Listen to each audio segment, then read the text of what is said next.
Hi, Nigel. There's like so much to say about this announcement. It's hard really to know where to start. Maybe we should start with the fact that you're cosplaying now as the Prime Minister. It will be a PMQs like you've never seen it before. So a PMQ without a Prime Minister is effectively what you're offering people when you're on Times Radio tomorrow as opposed to in Parliament. Which means you're getting paid by Times Radio, even though you're also being paid to be in Parliament. Which also means that our media, who really should be putting our politicians under scrutiny, are now okay with MPs not turning up to do their job, as long as they're working for them. I find it fascinating how triggered you are by PMQs, fundamentally because it's not about you. So far, in your annoyance, you've consciously sat in the spectator gallery with your good friend and sponsor Aaron Banks because you didn't like the fact that people picked on you, or as we say, put you under scrutiny. Now at that point, you made out that you were never going to go back to PMQs again. But then you were back at PMQs the next week. And then a few weeks later, you were in the lobby holding court with the journalists. And seemingly that didn't garner you enough attention. So you went back into PMQs again.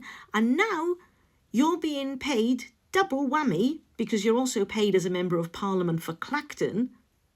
And I wonder how the people of Clacton feel about the fact that you're not there representing them at PMQs, but you're earning more money on top of the million that you've already earned in addition to your MP salary.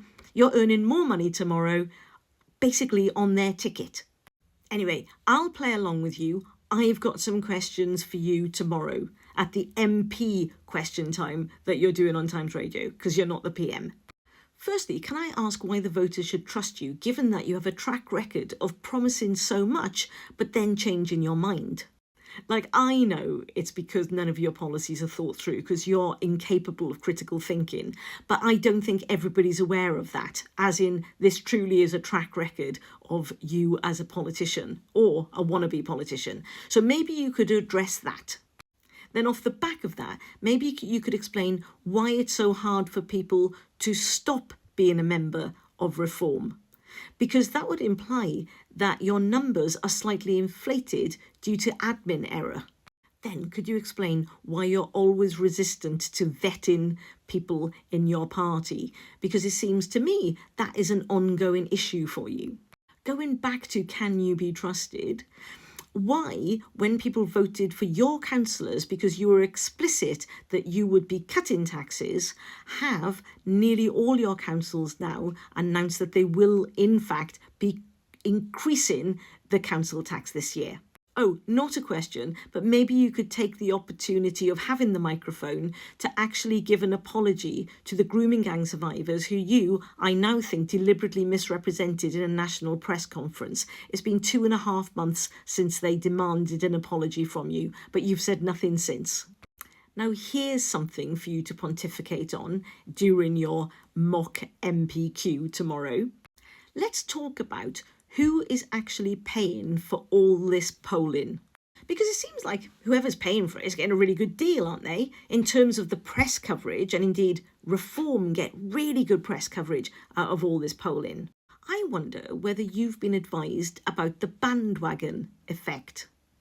And I'm not talking about the fact you literally jump on every bandwagon. No, I'm talking about that this is a known psychological effect, i.e., the more polls say somebody's ahead, actually it sways more people to vote for them. It's a thing called social proof. People will infer that, well, if everybody else is kind of saying these are the right party, then I must vote for them as well. It creates a momentum narrative. Plus, of course, there's a financial incentive for whoever it is that's sponsoring all these polls, because if the polls keep coming up really good for you, then potential benefactors to your party might look at you and think you're the party worth backing. It becomes a self-reinforcing funding loop. Anyway, I'd be really interested in your insightful take on that because you seem to be really benefiting from the polls, don't you? And I remember in the general election, all of your candidates were posting polling results, but from that site that you could change the polling results, the one that you could add in your own numbers. So seemingly somebody at Reform has told all candidates to repost polls. So I guess you know there's something in the bandwagon effect, even if all the polls aren't true. Anyway, just to conclude, don't you think that your monologue today on GB News, which you also get paid for, was a little bit ironic? You saying that Starmer being part of the coalition of the willing was just him trying to be relevant. Because it's like you don't realise that if Russia were to beat Ukraine, actually Britain would be in quite a lot of trouble. And whilst I know you're intellectually challenged, I would have thought even you could have followed that chain of logic. Anyway, sticking with the desperate to be relevant, this appearance that you're making on Thames Radio tomorrow, when you should actually be in the Houses of Parliament listening to PMQ, are you going to invoice from you, or are you going to invoice from your company?